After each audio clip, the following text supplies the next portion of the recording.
Hi, I'm Chris Whitehead, CEO and founder of New England Custom Remodeling and Iconic Alliance. Here are 5 things that I've learned about gratitude.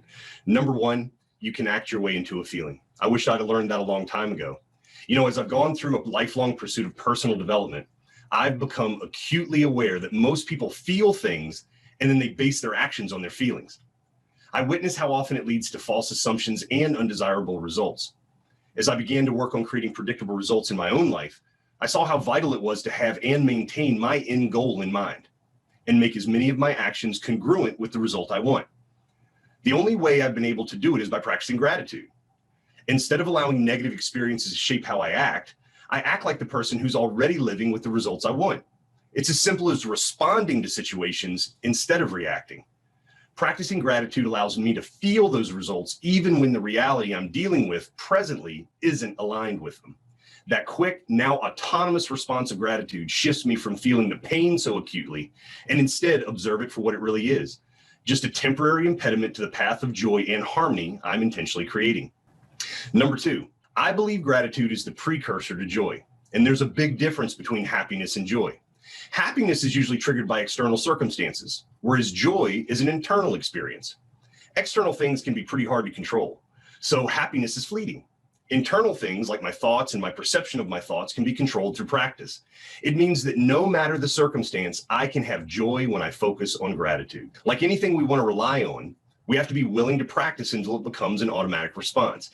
It's certainly easier to practice when we aren't stressed, so we can graduate to practicing the same strategies when we are. To me, the bottom line is that I may not be able to always control what's happening. I can always control how I perceive it. I also believe it's why few people win at their goals, no matter what comes against them, and so many never make it when things start to get tough. Number 3, you know, there's so many wise sayings about living in the moment, and although we understand the concept, I believe very few people actually live in the moment consistently. Practicing gratitude has a way of forcing us to focus on what's truly important. It has a way of requiring us to live, feel, and decide to make this moment one we're consciously shaping for our own good. To me, this just comes down to doing the work of personal development. It's really okay to practice gratitude by reframing the benefits of a situation, positive or negative, even if no tangible benefit is seen or even felt while you're practicing it. The habit of practicing gratitude consistently will continue to have you slow down, check in with how you feel, and empower you to choose how you will make this moment one for your good. If you string enough of those moments together, you'll have a pretty awesome life. Number 4, gratitude allows you to dream bigger. Although it seems like common sense, what we focus on grows. I found it not to be too common when you take time to implement a time study and see how much energy you actually invest in positive versus negative information. Especially after the pandemic and the election in the US, it can be pretty easy to assume that we're more divided than ever.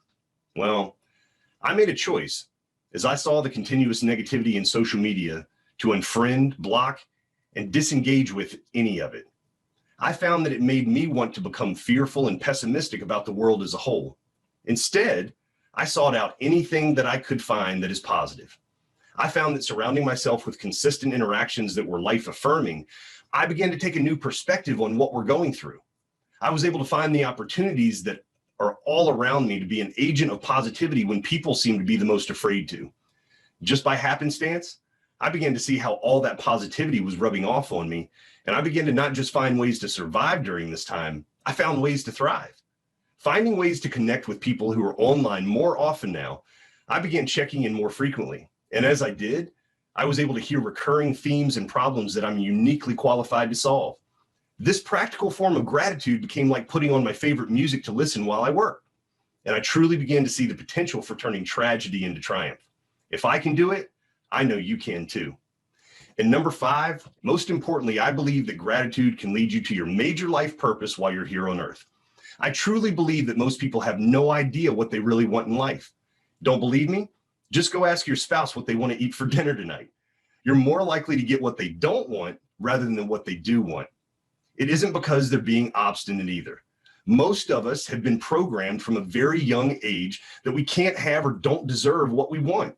We were told to be practical, or we're not good enough, or some other malarkey because our guardians were told the same from their parents. We were told to follow the rules and it'll all work out. So over time, we lost sight of what we want and began focusing on what others expect. Although I get it, It never settled with me. I once thought I was depressed in my 20s, only to learn that I was actually bored. I was bored because I was trying to be something other than me. Maybe you felt the same. I'm here to suggest that somehow, some way, when you truly begin to focus on what you're grateful for, that mirror of reciprocity begins to shine back at you. Since you first defined that gratitude, what shines back is a perfect reflection of your intentions. And as you feed it, it'll continue to grow. You may even surprise yourself and become content with knowing why you're here among 8 billion people and what makes you a meaningful specific in this world. I hope these tips have helped out, and I look forward to seeing you in the trenches. Take care.